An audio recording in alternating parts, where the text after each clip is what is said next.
penghormatan yang amat sangat luar biasa, karena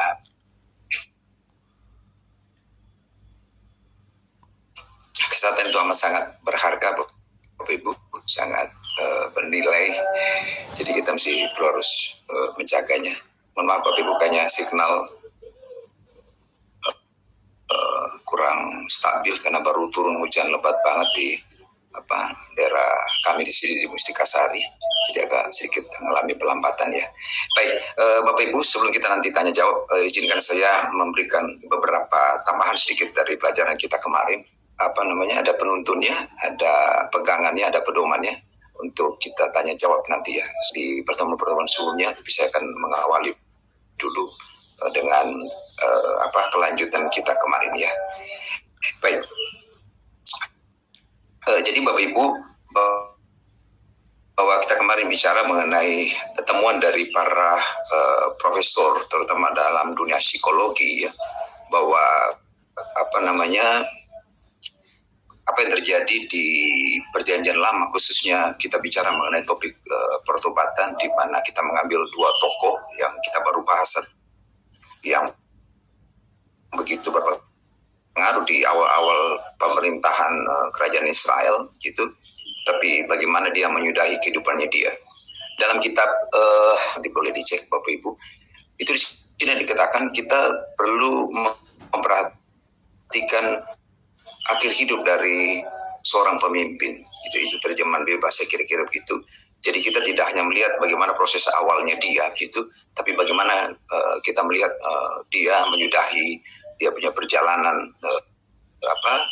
keimanannya dia gitu ya. Seringkali saya sudah bicara kepada kita bahwa bukan startnya yang hebat, begitu luar biasa, begitu spektakuler yang menentukan nanti kita bagaimana menyelesaikan pertandingan akhir itu, tetapi adalah bagaimana kita justru menyelesaikannya. Pak Irwan ngomongin kemarin yang mempertahankan itu paling sulit. Setuju. Tetap berjalan dalam on the track-nya, dalam lintasan ilahi, dalam pekerjaan, dalam rancangan ilahi itu tidak mudah. Ya, karena itu Bapak Ibu membutuhkan komitmen, diperlukan banyak hal ya supaya kita bisa tetap on the track ya. Oke. Baik, Bapak Ibu, kita ada di pertemuan ke-30 di seri ini ya. Pastor Ibu, slide-nya sudah bisa dilihat? Saya sudah? Lagi lihat Pak Angki, benar. Ya, ini saya sudah Pak, ya. Sudah membuat layar ini Pak, sudah muncul. Sudah Pak, silakan Pak. Oke, baik. Ya, mohon maaf Bapak Ibu, ada pelambatan sedikit karena hujan lebat banget Pak kita. Tadi saya bangun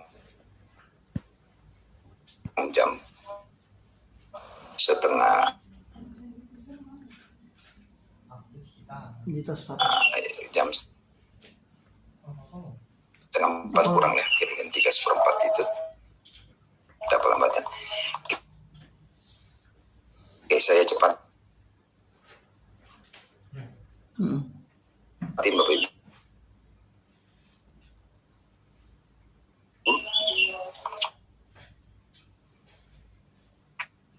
Supaya kita lihat. Nah, kita akan lihat sedikit apa yang dikatakan oleh Dave Grossman kemarin ya. Jadi Bapak Ibu, saya pengen begini, kita yang ikut pemuridan pagi ini tidak hanya melihat dalam satu aspek atau perspektif, perlu bicara sisi spiritualnya saja, tetapi ada aspek yang lain gitu. Misal contoh begini, waktu Yesus menggunakan perumpamaan tentang pasal 15, akulah pokoknya pertanian ya. Lalu Paulus bilang itu juga pun sama, itu istilah yang lazim digunakan dalam dunia pertanian. Demikian juga beberapa istilah dalam dipakai oleh penulis khususnya dalam Perjanjian Baru yang digunakan Paulus itu dalam dunia Olimpiade di Yunani itu begitu kuat dia punya bahwa dalam perlombaan itu banyak orang yang menjadi pesertanya, tapi hanya satu yang akan menjadi juaranya begitu ya. Itu istilah yang banyak dipakai dalam Perjanjian Baru. Artinya Alkitab kita bukan Alkitab yang ekstrim kiri ke kanan maupun kiri, enggak. gitu ya, tapi dia memberikan kebenaran yang apa namanya, yang komprehensif gitu ya, yang menyeluruh, sehingga kita diberi penerangan yang begitu luar biasa. Selain itu, Alkitab kita juga dapat diterjemahkan dalam berbagai bahasa di dunia, bahkan bukan hanya bahasa nasionalnya saja ya, tapi bahasa daerah. Di Indonesia itu diterjemahkan, udah ratusan bahasa daerah diterjemahkan ya. Nah, tidak seperti yang lain, nggak boleh pakai bahasa Inggris lah, nggak bisa kopat dan seterusnya gitu ya. Tapi kitab kita begitu terbuka untuk diterjemahkan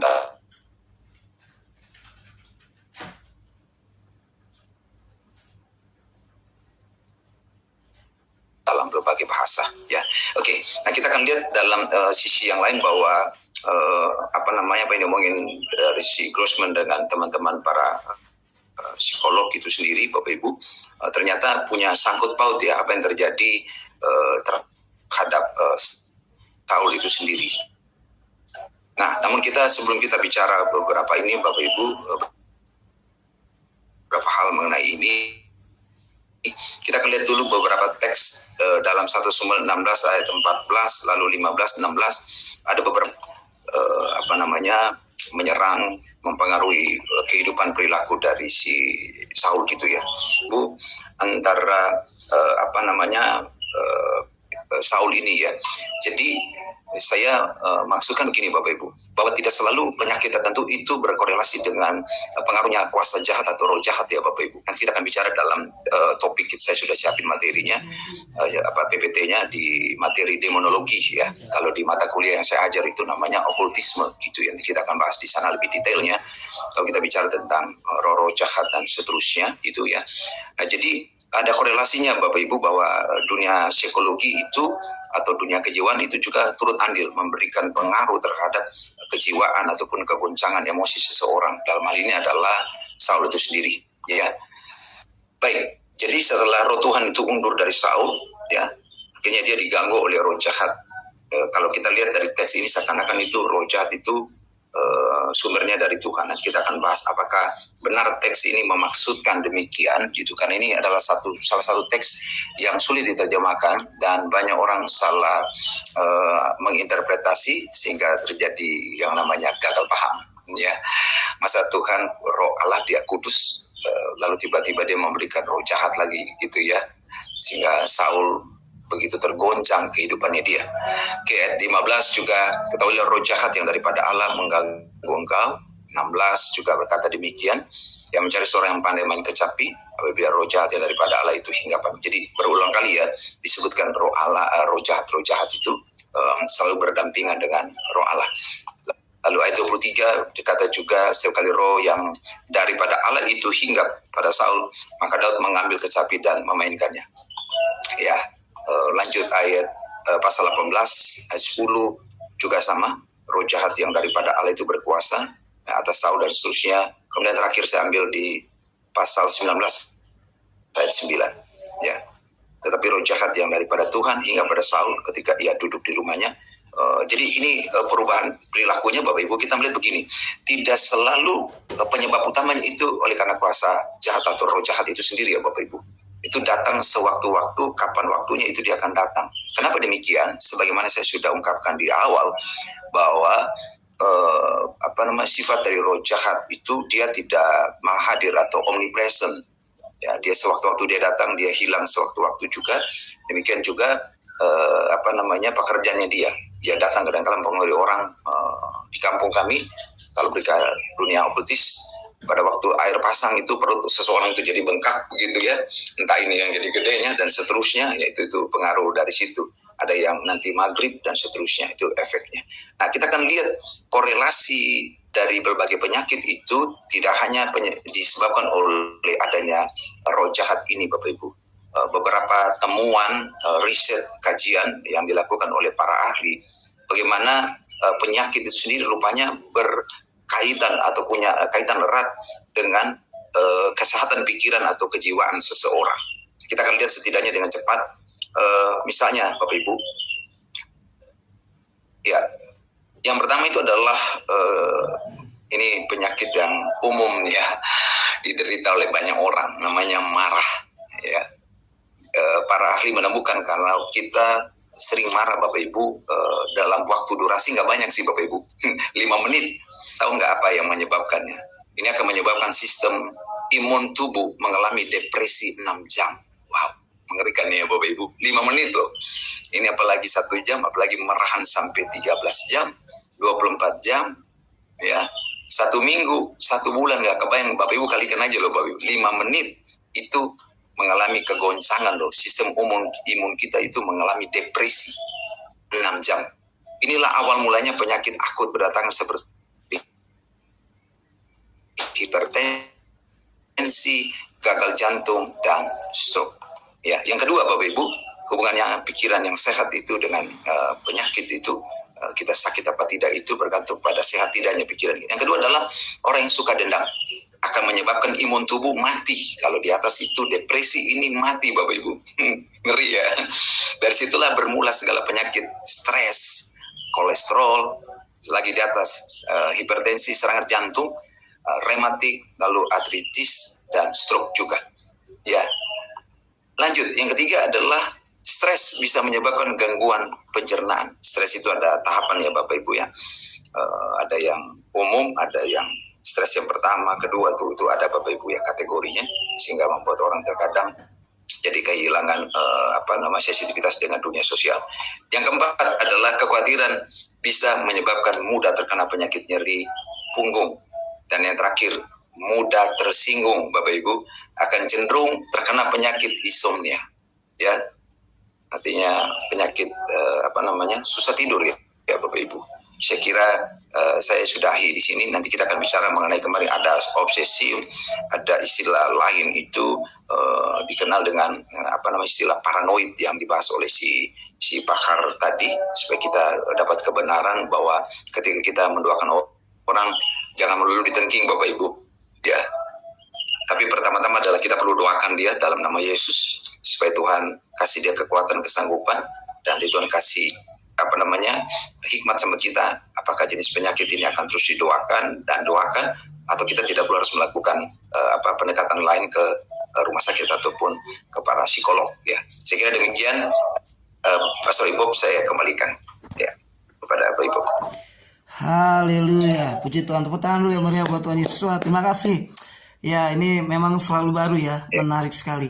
Bapak Ibu, waktu kita masih ada 15 menit ke depan, kurang lebih 15-16 menit, kita akan tanya jawab.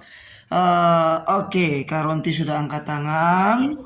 Oke, saya persilakan satu pertanyaan aja Kak Ronti, karena kita bagi-bagi buat yang lain. Silakan. Enggak boleh 3 apa 2? Jangan kasihan nanti yang lain. Boleh lah. Nanti, ayo Kak Ronti mau apa enggak? Kalau enggak nanti diganti yang lain. Ayo satu dulu ngalah.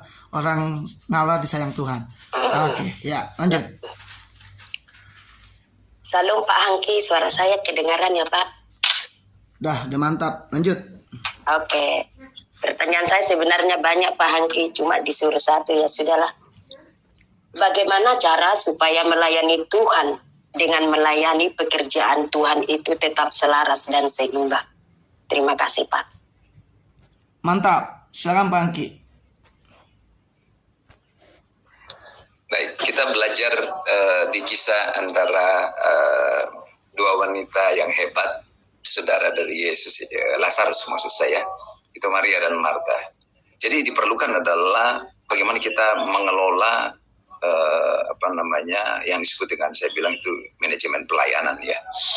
Lalu ada yang disebut juga manajemen manajemen waktu maksud saya. Nah dalam dalam cerita antara Maria dan Martha, di sini sebenarnya terlihat bahwa Maria sangat proporsional dalam tata kelola kehidupannya dia. Artinya dia tahu mana yang menjadi skala prioritas. Waktu Yesus ada bersama dengan mereka di keluarga, dia punya pemikiran sederhana bahwa Yesus ini kan datang nggak setiap hari di dia, secara fisik, secara manusia ya, bukan secara ilahi gitu ya. Maka dia menggunakan momentum itu untuk duduk di bawah kakinya dia. Tapi bukan berarti dia sebenarnya tidak bekerja seperti yang dilakukan oleh Martha. Dia melakukan pekerjaan yang rutin itu, gitu ya. Karena wanita Timur Tengah itu mereka sebetulnya begitu luar biasa ya, begitu bertanggung jawab dalam urusan rumah tangga ataupun di dapur ya. Namun kali ini Maria tidak memprioritaskan soal urusan dapur ya, sibuk dengan segala kesibukan seorang wanita begitu ya, tapi dia memprioritaskan bagaimana memanfaatkan momentum yang terbaik itu untuk duduk di bawah di kaki Yesus gitu. Nah, kebalik dengan Marta, dia berpikir bahwa dengan dia mengerjakan pekerjaan dengan segala kesibukannya dia, bahwa itu akan menjadi diberikan reward gitu dari Yesus, dan dia pikir bahwa itu yang paling utama. Ternyata enggak demikian. Jelas Alkitab mengatakan justru dapat pujian itu kan si Maria itu sendiri ya. Jadi diperlukan tadi Bu Ronti, kita harus bisa mengatur skala prioritas kita ya, sehingga kita bisa menempatkan hal-hal yang tadi secara proporsional. Kan contoh begini, saya pribadi ada hal yang saya bikin urutan itu, misalnya prioritas saya di hari Senin itu bisa nomor 1 ini, nomor 2 ini, nomor 3 ini. Tapi waktu berpindah ke hari kedua atau hari Selasa, itu bisa saja skala prioritas nomor 1 itu bisa jadi nomor 3, bisa jadi mundur jadi keempat. Gitu. Misal contoh hari Minggu, kan kita hari Minggu kan bangun pagi-pagi, berdoa itu prioritas kita pertama, kita mulai beresin apa yang bisa diberesin di rumah. Setelah itu 2 jam sebelum kita bergereja sudah siap-siap mandi, gitu ya, sudah mulai mempersiapkan diri kita lainnya. Beda kayak yang lain kan, maaf, di sela-sela kesibukan sudah mepet waktu, masih bisa pergi main badminton ya, sebatas masih bisa diukur dengan jarak waktu masih oke, silakan saja, nggak ada masalah dengan itu. Tapi kalau udah mepet banget, datangnya akhirnya ibadahnya jam 9, datangnya jam 9:30, itu pun sekali mending gitu ya, kalau udah sering menjadi gaya hidupnya, karena mengutamakan tadi ya kesehatan jasmaninya diutamakan, kan udah sering gitu ya. Jadi kembali lagi ke masalah skala prioritas Bu Ronti. Kalau bermasalah di situ tuh repot. Mulai dari hal yang kecil aja. Bangun pagi kita berdoa enggak, itu kan skala prioritasnya kita. Ya, yang sampai kita memikirkan hal yang lain. Ya, saya kira demikian Bu Ronti. Saya kembalikan pada Bro Ibo. Ya, puji Tuhan, tepuk tangan yang luar biasa. Ada lagi kah yang lain? Silakan, waktu dan tempat, boleh langsung buka mic atau angkat tangan. Silakan Bapak Ibu mau bertanya dengan Pak Hangki. Silakan. Apakah ada? Kalau nggak ada, mungkin saya bertanya Pak Hangki. Menarik. Pak Hangki, kita tahu kisah Saul, dia mati bunuh diri. Nah, menarik karena dia adalah seorang yang pernah diurapi oleh Tuhan lewat Nabi Samuel. Lalu dia mengalami kegagalan-kegagalan yang sudah ditampilkan oleh Pak Hangki. Saya coba lihat, ternyata satu hal yang menarik dari masalahnya Saul adalah diawali dari dia sakit hati Pak Hangki dengan Daud, kata-kata rakyat Israel beribu-ribu dan berlaksa-laksa. Saya melihat dari titik itu Pak Hangki, awal mula yang saya lihat bahwa dia takut kedudukannya tergantikan oleh Daud. Apakah betul kira-kira intinya itu dimulai dari hati Pak Hangki?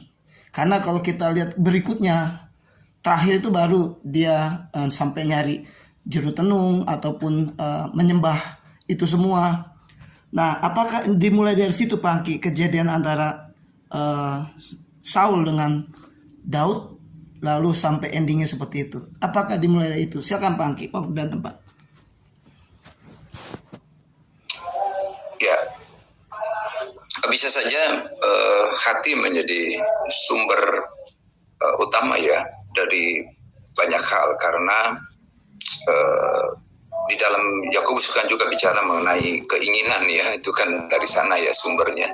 Amsal juga pasal 4:23 juga ngomong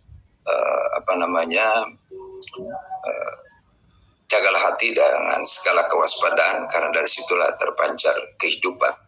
Jadi kalau kita gagal menjaganya, ya yang kita temukan bukan kehidupan tapi kematian, kira-kira sederhananya demikian ya. Jadi berangkatnya semua dengan hati. Makanya dalam konsep teologi kekristenan, Allah itu kan sebenarnya tidak bertakhta di pikiran kita, tapi dia memulai dengan rohnya manusia, karena pembaruan itu kan dimulai dari aspek terdalam dari manusia itu sendiri, ya, karena akan mempengaruhi kejiwaan dan juga termanifestasi secara fisik, gitu ya. Jadi hati memberikan pengaruh yang besar, karena memberikan kontribusi besar terhadap perilaku, kebijakan dan seterusnya. Nah, dengan demikian kalau hati kita tidak diperbarui terus-menerus, itu akan berdampak besar dalam karir kita, dalam masa depan kita. Saya kira demikian, Pastor Ibu. Puji Tuhan, terima kasih. Silakan Bapak Ibu yang lainnya yang mau bertanya, monggo.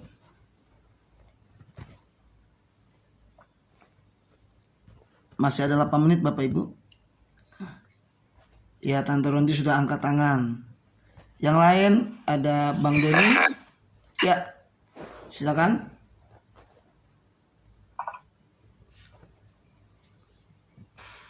Ya, Pak, Pastor Ibu. Iya, Pak. Bu Ronti aja. Boleh, silakan. Kak Ronti, silakan. Ya, pertanyaan kedua ya Pak Hangki ya.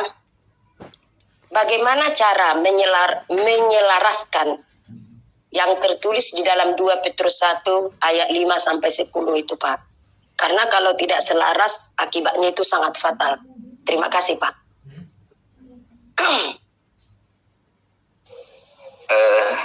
Sederhana ya, kembali ke surat Paulus, dia pernah bilang ke Timotius, latihan badan itu terbatas, tapi latihan rohani itu tidak terbatas karena mengandung janji baik hari ini, besok, bahkan sampai pada kekekalan itu ya.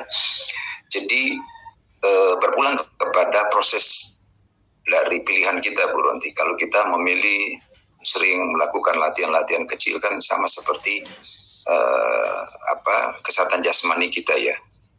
Jadi kita harus mulai dari sana, melakukan latihan-latihan kecil, karena iman itu kan sifatnya dia dinamis ya. Jadi tidak berhenti kepada satu titik atau pada satu fase, dia terus bergerak mencapai kepada yang disebut dengan kesempurnaan, di mana Yesus nanti akan menyempurnakan di dalamnya kebajikan, pengetahuan dan seterusnya, ada kontrol diri di sana. Itu untuk bisa menyelaraskan itu mulai dari latihan. Ya, contoh sederhana. Waktu kita belajar sepeda gitu kan ya. Kan waktu pertama kali kita belajar sepeda kan pikiran kita kan dibebani dengan banyak pikiran yang saya masukkan begini. Pikiran kita pasti akan membagi. Yang pertama adalah bagaimana memegang stang sepeda. Lalu yang kedua, bagaimana cara ngerem, nariknya rem, baik yang kiri kanan. Kita masih bingung tuh, agak suka lupa mana yang rem depan, mana yang belakang gitu kan ya. Itu udah ketiga. Yang keempat, pikiran kita berbagi juga bagaimana menjaga keseimbangan gitu ya. 4. Kelima, pikiran kita juga pun membaginya bagaimana untuk kita tetap sambil pedal kita ditekan begitu sambil harus memandang ke depan. Itu dalam waktu 1 menit kita harus berbagi tanggung jawab Bapak Ibu, memikirkan 5-6 tanggung jawab. Nah itu pada waktu kita belajar sepeda pertama, kedua, ketiga itu masih sulit untuk kita bisa mengerjakan secara otomatis ya. Nah lifestyle kehidupan kita itu kan dimulai dari situ Bapak, yang saya selalu ngomong repetition ya. Dengan kita sering melakukan pengulangan demi pengulangan, maka akan terjadi penyelarasan demi penyelarasan. Nah, kalau pertama kan kita belajar sampai 2 kali, mungkin ada 5-6 bagian tadi yang harus kita pikirkan secara bersamaan. Tapi dengan kita melakukan pengulangan ketiga, keempat, lambat laun yang keenam tadi mulai merosot, mulai berkurang. Jadi tinggal 3 aja beban pikiran kita. Bagaimana cara ngerepnya, bagaimana kita menekan pedalnya, gitu, baru menjaga keseimbangan. Kita ngulangin kali ke-5, kali-6, lama-lama sudah nggak lagi mikirkan bagaimana cara ngelihat di depan, narik remnya nggak lagi. Terjadi secara otomatis karena sudah ada peralihan dari otak sadar kepada alam bawah sadar. Nah itu yang kita sebut dengan lifestyle, karena kita melakukan terus-menerus sehingga terjadi penyelarasan antara bagaimana memadukan antara iman, kebajikan, pengetahuan itu dia akan terjadi. Kenapa? Secara bersamaan begitu, bahkan secara otomatis saya menyebutnya. Kenapa? Karena kita sering melakukan latihan-latihan kecil. Demikian Bu Ronti.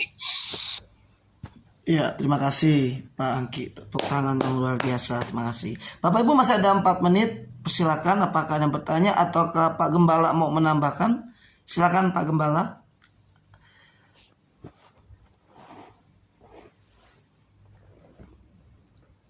Ya, shalom Bapak Ibu. Terima kasih banyak Pak Angki, semua yang bertugas, Bu Ronti juga yang bertanya.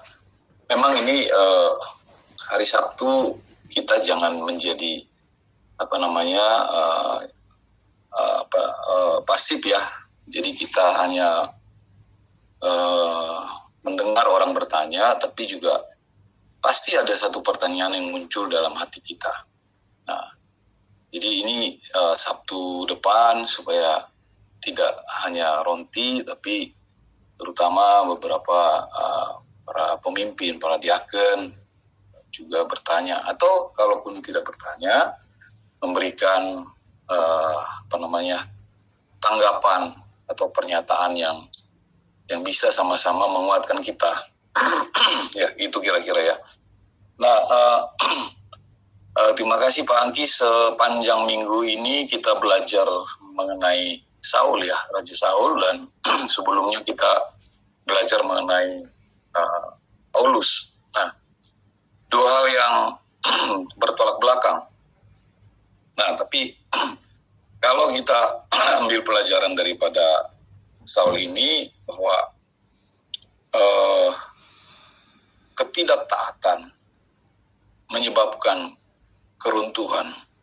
Ketidaktaatan menyebabkan keruntuhan. Nah, ini ketidaktaatan kalau kita lihat bagaimana sikap daripada Saul, yaitu yang pertama berbicara mengenai kesombongan. Setelah dia menjadi raja, maka dia menjadi tinggi hati. Pada awalnya sebenarnya Saul itu adalah orang yang rendah hati. Tapi ketika kepemimpinan itu dan keberhasilan itu dia peroleh, dia merasa bisa menggantikan peran daripada Samuel, sehingga dia pun yang harusnya hanya jadi raja, tapi keimaman pun mau diambilnya. Itu dinamakan kesombongan. Dan kemudian ketika dalam perjalanan itu Raja Daud mulai menanjak karirnya, dan dia pun menjadi iri hati. Kita perhatikan dua ini, kesombongan dan iri hati, ini adalah awal mula daripada kejatuhan, daripada iblis. Nah, jadi tipikal ini akan terus mereplikasi, mengintimidasi keadaan daripada kita manusia. Nah, pertanyaan Ronti itu tadi bagus banget, dan dijawab juga dengan sangat bagus sama Pak Angki, bahwa memang kita lihat, dan Pastor Ibob. Nah, ini saya mau sambungkan ya Pak Angki ya, mengenai roh jahat itu. Dikatakan tuh Saul itu diganggu oleh roh jahat dari Tuhan. Nah, pernyataan Pak Angki tadi bahwa nggak mungkin Allah itu sebagai sumber daripada roh jahat. Nah, ya pasti benar sekali ya. Tapi kalau kita lihat di dalam beberapa orang yang diganggu oleh roh jahat, tetapi roh jahat itu sebenarnya bukan dari Tuhan, cuman Allah mengendalikannya. Kita lihat bagaimana Yesus di padang gurun setelah berpuasa, juga roh jahat itu datang untuk mencobai dia. Nah, begitu juga Rasul Paulus, roh jahat itu datang mengecoh dia, menggocoh katanya, supaya disebut duri di dalam dagingnya. Nah, jadi memang hubungannya ini ke hati. Jadi hati, kalau kita mau cari hati itu di mana, kan nggak ada. Di dalam sistem yang disebut hati yang sebenarnya itu kan hati dalam posisi liver, bukan itu sebenarnya. Hati itu sebenarnya ada di nafas. Nah, nafas itu di denyutan jantung. Nah, ketika manusia diciptakan itu, maka nafas itu diberikan ada di denyutan jantung. Nah, ini jadi kesombongan, iri hati, itu semua ada di denyutan jantung kita. Nah, jadi itu sebabnya ada beberapa orang berkata, nah ini ya, yang mengerti mungkin, yang sudah mendalami, ketika engkau ada di dalam posisi mau mengambil keputusan, mau marah, mau apa, itu supaya kita bernapas, tarik napas dalam. Nah, supaya kita di dalam ruang denyutan napas itu, atau di dalam orang bilang relung hati itu, kita persilahkan Allah yang memegang kendali. Nah, tapi kalau kita buru-buru, maka yang memegang kendali adalah iblis. Nah, artinya yang dikedepankan adalah kesombongan dan iri hati. Nah, kalau kita lihat bagaimana Yesus bisa mengendalikan itu ketika dia dicobain dengan kesombongan sesungguhnya. Apakah sikapnya sombong yang diperlihatkan dari gambaran hatinya? Yesus bisa mengendalikan itu. Begitu juga Rasul Paulus ketika dia meminta sampai 3 kali, tapi ketika Rasul Paulus sudah menanjak di dalam karirnya, tapi dia juga bisa mengendalikan itu. Nah, Bapak Ibu Saudara yang kasih Tuhan, kita balik dulu ya ke posisi Saul dulu. Nah, jadi bagaimana Saul ini gagal? Nah, kita lihat bahwa pertama memang ada di sana bahwa manusia itu selalu mau melihat dari penampilan. Nah, tapi Tuhan menilai dari hati. Nah, tadi sudah disampaikan Pak Hati. Nah, jadi memang penampilan ini kadang-kadang menipu. Oleh sebab itu namanya kesombongan.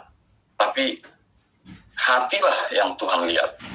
Nah, jadi kalau kita percaya kepada Tuhan, bukan pada kesombongan. Nah, jadi artinya kalau kita percaya kepada Tuhan, maka kita harus rendah hati.